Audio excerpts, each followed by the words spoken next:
이어서 하겠습니다. 그리고 나서 제가 그 태백산을 갔잖아요. 근데 태백산 다음 코스가 사실 그 짧은 기간 동안에 그냥 가는 길이니까 그 소백산 구인사 아시죠? 소백산 구인사를 갔어요. 그 다음에 이제 서울로 해서 이렇게 올라가려고 했는데 제가 아까 지난 시간에 얘기하다가 그걸 빼먹었어요. 그냥 구인사를 갔는데 그냥 구인사에 대해서 또 관심이 많았지. 물론 뭐 다른 분들도 그렇지만. 근데 구인사는 일단 그 건축이나 이런 거에 대해서 좀 토목 건축이나 이런 분야를 좀 아시는 분들이라면은 바로 이해가 되겠지만 좀 그 건물들의 그 위치가 좀 특이했어요. 왜냐면은 보통의 절들은 이렇게 대지를 잘 닦아가지고 대웅전 자리로 해서 뭐 여러 가지 그 건물들이 이제 들어서잖아요. 일단 편편하게 정지 작업을 하고 시작이 되는 건데 구인사는 그게 아니야. 구인사는 그 좁은 계곡 안에 건물들이 들어서 있더라고. 그러니까 협곡이라고 그러잖아요. 그래서 무슨 옛날에 뭐 삼국지나 이런 데 보면은 협곡에서 많이 전쟁 나서 많이 죽잖아. 그런 이거 비바람 아니 그 홍수가 나거나 산사태 나고 그러면 사실 좀 굉장히 불리한 지형 조건이거든요. 그런데 어쨌든 구인사는 그렇게 그 좁은 협곡 안에 이렇게 쭉 길게 지어져 있더라고. 그래서 그게 좀 특이했고 처음 느낌이. 뭐 결론부터 말하자면은 구인사를 간 것은 저는 아주 실망이 또 컸어요.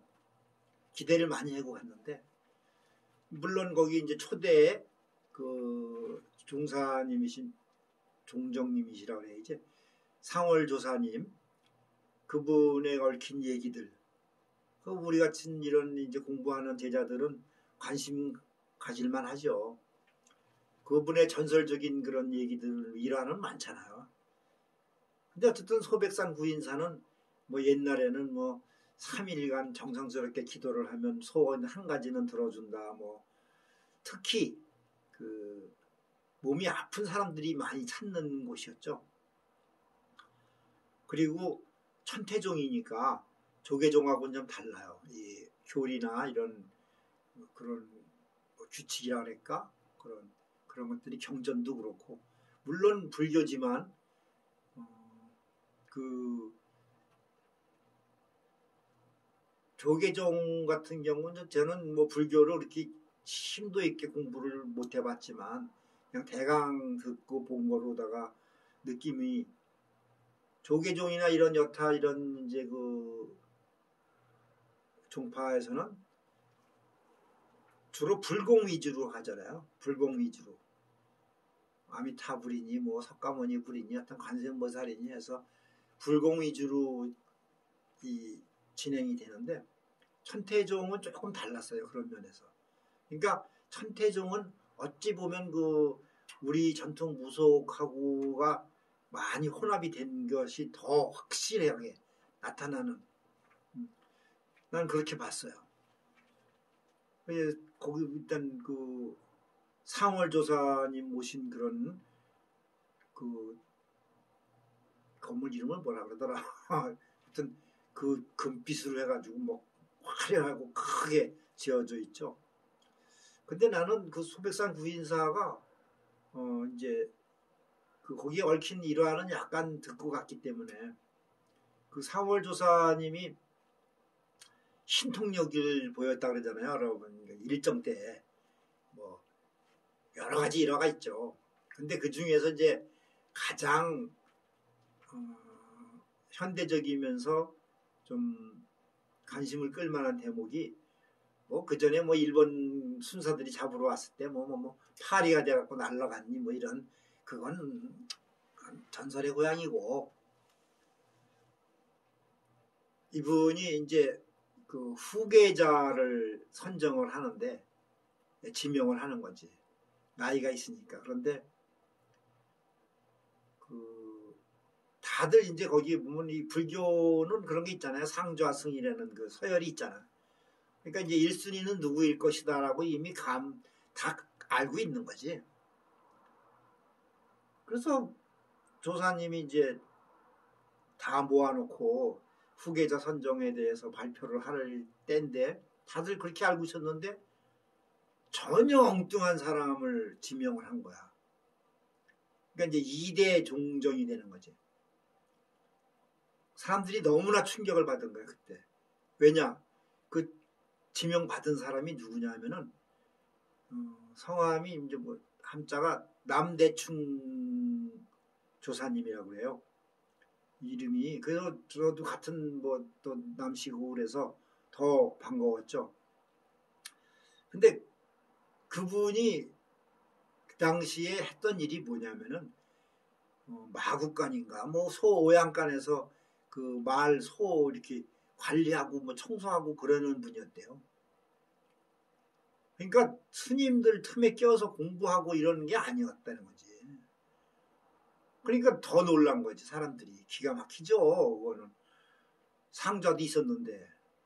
그런데 조사님이 그랬다는 거야. 내가 너희들한테 어떤 교리를 가르치고 규칙을 정해줬는데 내가 시키는 대로 그 일상생활에서 한 번도 빼먹지 않고 실천한 사람은 남대충이 얘 하나뿐이었다.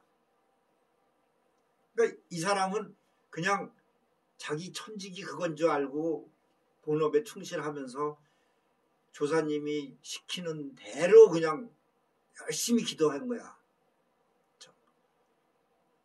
그러니까 뭐 스님들처럼 같이 앉아가지고 법문을 배우고 그런 것도 아니지만, 그러니까 이제 그분 이제 상월 조사님이 이렇게 수시로 돌면서 경례를 돌면서 봤겠죠.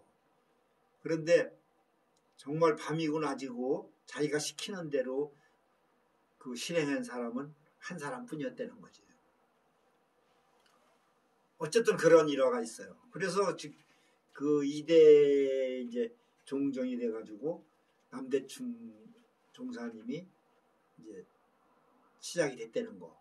그거 좀 특이하죠. 멋있는 대목이죠. 또 하나 일화는 그때 이제 그 우리나라의 외교적으로 월남전에 참전을 하니 많이 막 할 그럴 때여서 60년대인가 그랬을 거예요. 근데 박정희 대통령이 그때 이제 미국의 압력에 의해서 뭐 압력이라 그럴까 뭐 하여튼 그건 내가 잘 모르겠어. 정치적인 건 내가 얘기하고 싶지도 않고 잘 모르니까. 근데 어쨌든 그 국내 여론도 월남전의 파병을 찬성하는 쪽과 반대하는 쪽의 여론도 꽤 컸던 거야. 그건 그렇잖아요. 상식적으로 왜 남의 나라 전쟁에 우리가 끼어야 되는가. 미국의 뭐 총알바지 아니냐. 뭐 여러 가지 이제 뭐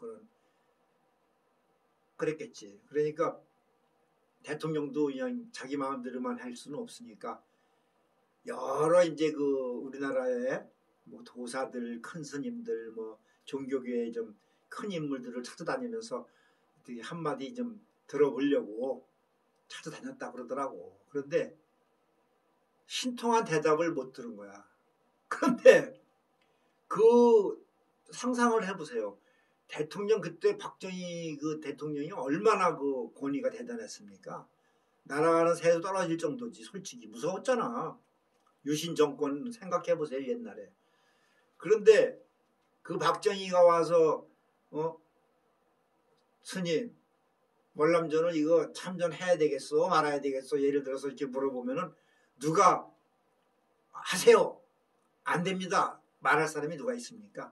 그런 배짱이 어디 있어요? 죽을지도 모르는데 말 잘못하면은 대통령한테 죽고 또 잘못하면 사람들한테 돌팔을 맞지.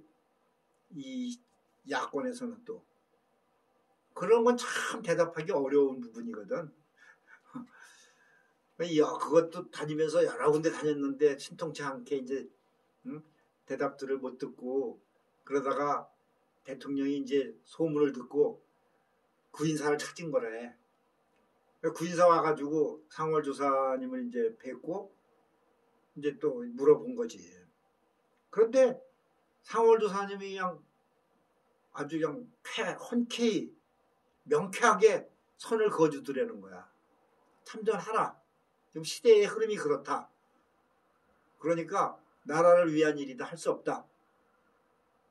이게 불자의 입에서 나올 수 있는 얘기가 아니죠. 불교는 어쨌든 살생을 하면 안 되잖아요. 그런데 전쟁터에 가서 뭐 살생 안 하고 할 수는 없잖아.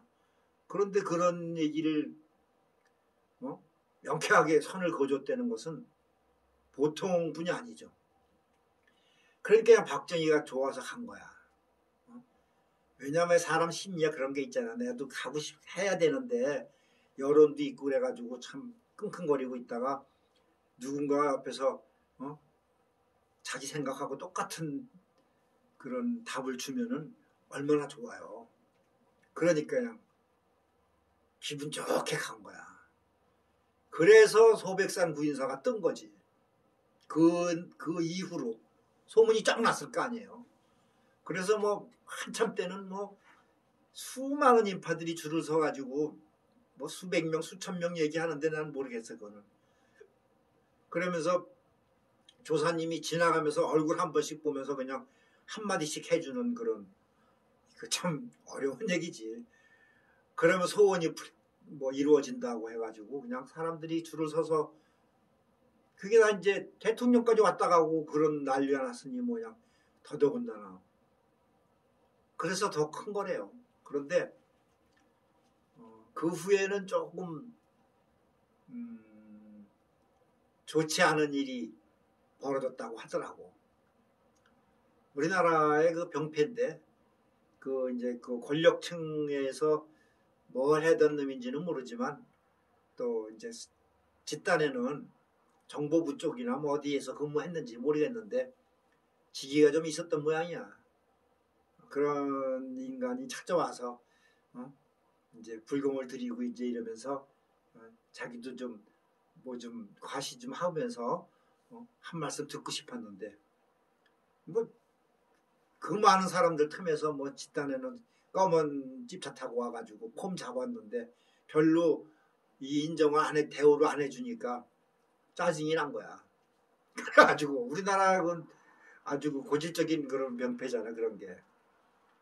그래서 이 인간이 돌아가서 이제 우리 속된 말로 막 씹은 거지.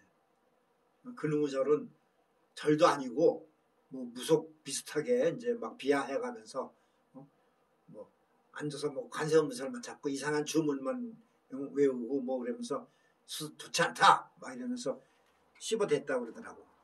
그래서 또 타격을 많이 받았다고 그러대. 하여튼 그 얽힌 얘기들이 꽤 있어요. 여러분들도 뭐 또 아시는 분들도 많을 테고 궁금한 거 있으면 또 검색을 해보세요. 요새는 웬만한 거 다 검색이 되니까. 그래서 하여튼 그 나도 소백산 구인사를 이제 큰맘 먹고 들어갔다가 일주일 기도를 작정을 하고 갔던 거야 사실은. 그런데 난 3일 만에 나왔어요. 왜냐하면 기도 환경도 안 좋더라고. 이게 물론 지금은 또 어떨지 모르겠어 내가. 그런데 그때는 나도 이제 아직 팔팔할 때라. 아이 접수를 하고 그 기도 방으로 들어갔는데 진짜 큰 강당 같은 방에 사람들이 쫙 앉아 있는데 광경이 너무 어색하더라고. 이게 무슨 기도방이 이런 게 있냐. 그냥 진짜 수백 명 되겠더라고. 그래갖고 앉아가지고 방석 깔고 앉아서 계속 관세음보살만 찾는 거야. 내가 지금 나도 관세음보살을 좋아하지만 관세음보살만을 찾는 데는 게 지금 이해가 안 갔어 그때는. 그런데 또 가관인교에 계속 관세음보살만을 이제 찾다가 또 웬 그 감독하는 사람이 그 죽비 같은 거 있잖아. 몽둥이 같은 거 그거 들고 뒷짐짓고 왔다 갔다 하면서 간혹 이제 사람들이 졸잖아요. 잠자는 게 아니니까 거기 앉아서 그냥 그 쪼그리고 잠자는 시간엔 잠도 좀 자겠지만 정말 하루 종일 그거만 하니까 쉬운 일이 아니죠. 그러니까 졸면은 쫓아가서 등짝을 때리더라고 죽비로. 근데 그 어떤 위험이 있거나 뭐 그런 모습이 아니고 아주 뭐 좀 뭐 불량배도 아니고 뭐 이놈이 아주 좀 무례해. 그런 행동하는 것이 뭐 사람 뭐 아랫사람 대하듯이 아주 건방을 떨면서 막 고압적인 자세로 그러더라고. 그래서 좀 거슬렸어요. 그리고 이제 계속 관세음보살만 찾아야 돼. 차라리 명상을 하는 것도 아니고. 그래서 그게 나는 이제 끝까지 이해가 안 갔는데 나중에 이제 어느 분한테 이제 내가 들었는데 이게 정확한 얘기인지는 모르겠어요. 근데 상월조사님 있을 적에는 이제 어떤 특별한 그 주문이 있었다고 하더라고. 그런데 내가 아까 얘기했던 그 뭐 이상한 집차가 와가지고 이제 소란을 피웠지. 그놈 사건 후로 상월조사님이 뭐 정보부까지 끌려갔다던가 뭐 그런 말도 내가 들은 것 같은데 어쨌든 욕을 보셨나 봐요. 그래가지고 이 기도 방식을 그냥 바꿨다는 그런 이게 뭐 믿을 만한 소식통인지는 내가 모르겠어요. 그런데 어쨌든 내가 들은 얘기예요. 그래가지고 관세음보살만 그냥 오로지 그러니까 이제 그 주문 같은 거를 하면은 뭐 무속행위로 인정할까봐 싶어서 그랬나봐. 그래서 좀 씁쓸하더라고요. 그래서 나는 일주일 예약을 했다가 그냥 3일 만에 나와버렸어요. 그리고 이제 서울로 가게 된 거지. 그래 두서없이 얘기했는데 좀 쉬었다가 또 오늘 3번째 찍을게요.